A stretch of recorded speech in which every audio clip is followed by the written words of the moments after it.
আসেন, মৃত্যুকে আমি দুইটা ভাগ করছি। এক, the death of people those who perform the salah.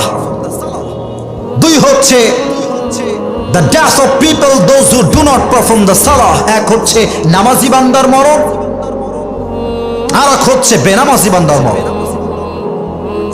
নামাজি বান্দার মরণ যখন আসবে, আমার দিকে দেখবেন, মালাকুল মওতের দেহের জামার রং হবে ধবধবে সাদা, মুখে থাকবে লম্বা লম্বা চাপ দাড়ি। মালাকুল মওতের দেহের চামড়ার রং হবে সাদা ধবধবে ফর্সা।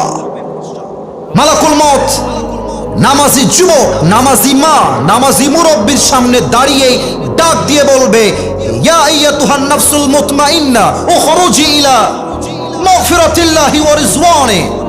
এই নামাজি বান্দা, আসো, বের হয়ে আসো। নামাজি বান্দা ডাক দিয়ে বলবে, বের হব কোথায়, যাব কোথায়, আমার গন্তব্য কোথায়?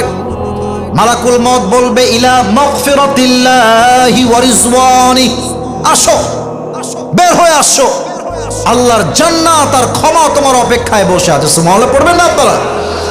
আচ্ছা, পার্বতীপুরের ভাইরা দেখেন তো, আমার হাতে এইটার নাম কি? এত আস্তে বললে কি বোঝা যায়? এটার নাম কি?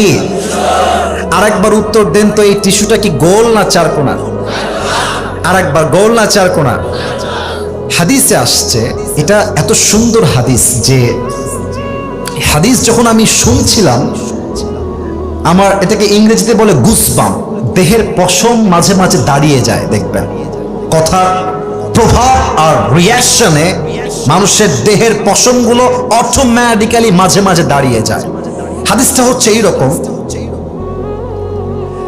নামাজি বান্দার রুহু যখন মালাকুল মওত কবজ করবে, তার রুহুটাকে বের করে কাফাম মিন আকফানিল জান্নাহ ওয়া হানুত মিন হানুতিল জান্নাহ, নামাজি বান্দার রুহুটাকে দুনিয়ার থেকে জান্নাত পর্যন্ত নেওয়ার জন্য আল্লাহ তাআলা জান্নাত থেকে একটা লাল স্পেশাল রেশমি রুমালের কাপড় জান্নাত থেকে দুনিয়াতে পাঠিয়ে দিবে। সুবহানাল্লাহ, আল্লাহু আকবার, কি সম্মান নামাজি বান্দার। এবার আসেন,